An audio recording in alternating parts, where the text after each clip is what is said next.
ગામડાના ચોકમાં ઊભા રહીને નવરાત્રિની તૈયારીઓ જોવી એ ખરેખર એક અલગ જ લહાવો છે. એક તરફ પવિત્ર તહેવારની અતૂટ ભક્તિ હોય અને બીજી તરફ પડદા પાછળ ચાલતી જબરદસ્ત ધમાલ. આજના આ વિશ્લેષણમાં આપણે આ જ મજાની સફર કરવાના છીએ. એક સ્થાનિક ગ્રામવાસી તરીકે આ બધું જોવું જેટલું મૂંઝવણભર્યું લાગે તેટલું જ રમૂજી પણ છે. ચાલો સમજીએ કે કેવી રીતે શ્રદ્ધા અને આ સ્લેપસ્ટિક હાસ્ય એકબીજામાં ભળી જાય છે. હર્ષિદ માત કી જય, અંબે માત કી જય, આ સાંભળતા જ રૂવાણા ઊભા થઈ જાય, ખરું ને? આ માત્ર મંત્રોચ્ચાર નથી, પણ આપણા ગામના લોકોના હૃદયનો સાદ છે. કોઈ પણ મોટા આયોજનની શરૂઆત આ પવિત્રતાથી જ થાય છે, જે દર્શાવે છે કે માતાજી પ્રત્યે કેટલી અતૂટ શ્રદ્ધા છે. આ ભક્તિભાવ આખા ઉત્સવનો પાયો છે. પણ એક મજાની વાત કહું, આ શાંતિ અને ગંભીરતા બહુ લાંબો સમય ટકતી નથી. બસ આ પવિત્ર મંત્રોની ગૂંજ હજી પૂરી પણ નથી થઈ ત્યાં તો અચાનક અલ્યા કામચોરી બંધ કરો અને માંડવાના થાંભલા ઊભા કરો એવી બૂમાબૂમ શરૂ થઈ જાય. મફુજી અને ફુમતાજી જેવા આયોજકો વચ્ચેની આ ખેંચતાણ, અરે બાપરે, એ શુદ્ધ સ્લેપસ્ટિક કોમેડી સર્જે છે. ભક્તિના આ ગંભીર વાતાવરણ વચ્ચે માંડવો બાંધવાની આ અસ્તવ્યસ્ત વાસ્તવિકતા અને એકબીજા પર દોષારો પણ ખરેખર હસાવ્યા વગર રહેતા નથી. હવે આ બધી ધમાલ વચ્ચે એક મોટો ટ્વિસ્ટ આવે છે, અને એ છે એક બેસુરા ગાયકનો બદલો. ચાલો સમજીએ કે આ અપમાન અને કાવતરું કેવી રીતે શરૂ થાય છે.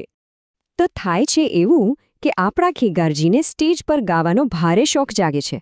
પણ સાચું કહું, એમનો અવાજ સાંભળીને તો કાગડો પણ શરમાઈ જાય. આયોજકોએ જ્યારે તેમને ચોખ્ખી ના પાડી દીધી અને બધાની વચ્ચે અપમાનિત કર્યા, ત્યારે ભાઈના અહંકારને બરાબરની ઠેસ પહોંચી. બસ પછી તો શું, પોતાનો ઈગો સંતોષવા અને બદલો લેવા માટે આખો કાર્યક્રમ બગાડવાનું એક જબરદસ્ત અને રમૂજી કાવતરું ઘડાય છે. હવે જોઈએ કે આ કાવતરું અમલમાં કેવી રીતે મુકાય છે. અહીં સર્જાય છે એક ભાષાકીય ગેરસમજ જે કૂતરા અને કાર એક્સિડન્ટની આસપાસ ફરે છે. અહીંથી જ ખરી કોમેડી શરૂ થાય છે. ફોન પર પેલો ઢોંગી કલાકાર તૂટી ફૂટી હિન્દીમાં મોટી મોટી ફાંકાદારી કરે છે કે કુત્તે પે ગાડી પલટી માર ગઈ, અને મેઇન કલાકાર તો હોસ્પિટલમાં છે. પણ સામે છેડે આપણા ગામવાળાઓને આમાં કોઈ કરુણતા દેખાતી જ નથી.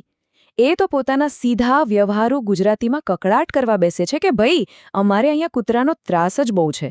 જુઓ, ભાષાની આ ખાઈ કેવી રીતે એક બનાવટી અને ગંભીર ઘટનાને જોરદાર હાસ્યમાં ફેરવી નાખે છે. અને પેલા ઢોંગી કલાકારે તો હદ જ કરી નાખી. એણે વળી આ એક્સિડન્ટને એક ફિલોસોફી બનાવી દીધી. કહે છે, કોઈ પણ શુભ કાર્ય કરો તો વચ્ચે કૂતરા જ આવે છે. હવે એક મૂંઝાયેલા ગામવાસી તરીકે આ સાંભળીને તો માથું જ ખંજવાળવાનું મન થાય. મતલબ, અહીં અકસ્માતની વાત ચાલે છે કે જીવનના તત્વજ્ઞાનની, કૂતરાને બચાવવાનો પ્રયાસ હતો કે નવરાત્રિમાં આવતા વિઘ્નની વાત છે? આખી પરિસ્થિતિ જેટલી હાસ્યાસ્પદ બની જાય છે કે પૂછો વાત. અને આ બધા કન્ફ્યુઝન વચ્ચે એન્ટ્રી થાય છે આપણા કહેવાતા કલાકારોની. અહીં તમને દેખાડો અને વાસ્તવિકતા વચ્ચેનો જબરદસ્ત તફાવત જોવા મળશે. હવે જરા ગુલાબ અને જાંબુન નામના આ અવેજી કલાકારોના દાવાઓ તો જુઓ. વાતો એવી મોટી મોટી કરે જાણે તેમની પાસે લક્ઝરી BMW કાર હોય અને આખો દી અમેરિકા કે ઝિમ્બાબ્વેમાં ટૂર કરતા હોય. પણ હકીકત શું છે? ભાઈઓ ભાડાની રિક્ષામાં લટકીને આવ્યા છે, અને જ્યારે મોં ખોલે ત્યારે માંડ બેસુરા બોલિવૂડ ગીતો ગાઈ જાણે છે. પહેલાં લાખોની ફીના દાવા છેલ્લે રિક્ષા ભાડું માંગવા પર આવીને અટકી જાય છે. ગામના લોકો ભોળા જરૂર છે પણ મૂર્ખ બિલકુલ નથી. અને એમના બહાના તો સાંભળો. કહે છે, અમે BMW ઘરે મૂકીને આવ્યા જેથી ભીડ અમારી પાછળ ના આવે.